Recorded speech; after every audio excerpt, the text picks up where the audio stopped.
ওকে, খুবই sad but interesting আর ultimately আপনাদের জন্য শিক্ষণীয় একটা স্টোরি বলি। সেটা হচ্ছে, আপনারা যারা আমাকে অনেকদিন ধরে ফলো করছেন আপনারা জানেন যে আমি রিডিংয়ে 9 পেয়েছিলাম আমার আইএলটিএস টেস্টে। বাট আমি অলওয়েজ একটা জিনিস নিয়ে প্যারা খাইতাম যে আমি যখন এই কথাটা ইংলিশে বলবো তখন আমি কোন প্রিপোজিশনটা ইউজ করব, যে did I achieve A 9 in reading নাকি অন রিডিং। তো এটা আমি প্যারা খেতাম, বাট আলসামির কারণে কখনোই খোঁজা হতো না যে অ্যাকচুয়ালি কী বলতে হবে।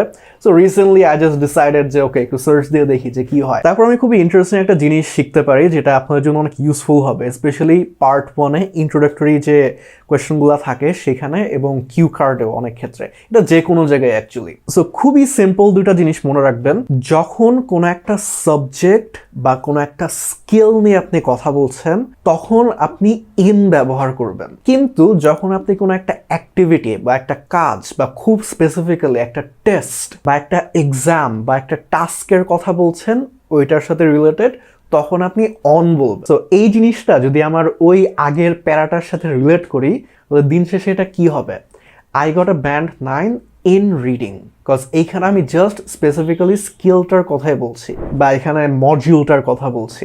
বাট আমি যদি আপনাকে বলি যে I got a band 9 on the reading test, then that is also correct. তখন আমি বেসিক্যালি বুঝাচ্ছি যে কোনো একটা অ্যাক্টিভিটি বা কোনো একটা টেস্টে আমি কোনো একটা স্কোর পেয়েছি। তো যেহেতু আমরা এই সাবজেক্ট ম্যাটারেই আছে, আমি ইন এবং অনের আরও কিছু ইউজ কেস বলে দেই।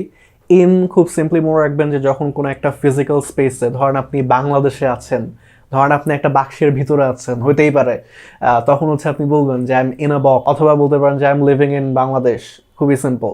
এছাড়াও হচ্ছে যখন আপনি কোনো একটা মেন্টাল স্টেটের ভিতরে আছেন, like I am in trouble, বা আমি অনেক প্যারায় আছি, বা আই এম ইন লাভ, আমি প্রেমে পড়েছি, আই এম ইন আ হারি, আমি এক তাড়াহুড়ায় পড়েছি আর কি, এরকম। তারপর লেটস সে আপনি যখন অর্গানাইজেশনাল টপিকে চলে যান তখন হচ্ছে I am in a company, আমি একটা কোম্পানির ভিতরে আছি as an employee, I am in an organisation, I am in an institute, এরকম আর কি। তারপর একটু আগে যেটা আর কি বললাম যে যখন কোনো একটা টেস্ট বা কোনো একটা অ্যাক্টিভিটির কথা বলছেন, so on a test, on an exam, এরকম কিছু একটা হতে পারে।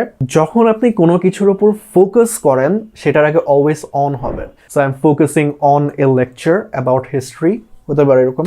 যে কোনো ধরনের টেকনোলজি আর মিডিয়া, এই ক্ষেত্রে আপনি অন ইউজ করবেন, on television, on social media, এটা অলওয়েজ মনে রাখবেন। সো অন নাকি ইন, এটা যখনই কনফিউজড হয়ে যাবেন নিজেকে দুইটা প্রশ্ন করবেন, আমি কি কোনো কিছুর ভিতরে আছে কিনা, ফিজিক্যালি হতে পারে, মেন্টালি হতে পারে। যদি কোনো কিছুর ভিতরে থাকেন দেন ওইটার ক্ষেত্রে ইন হবে। আর লেটস সে ফিজিক্যাল টাচ নিয়ে যদি কিছু হয়, কোনো কিছুর উপরে হয়, বা লেটস সে আপনি কোনো কিছুর উপর ফোকাস করছেন কিনা, বাংলায় যখন আমি কথাটা বলতেছি তখনই কিন্তু ক্যাচ করতে পারবেন কোনো কিছুর উপর বসা, কোনো কিছু টাচ করা, সো উপরে আপনি টাচ করছেন, তারপর কোনো কিছুর উপর ফোকাস করা। সো এই ক্ষেত্রে আপনি সিম্পলি অন ইউজ করবেন।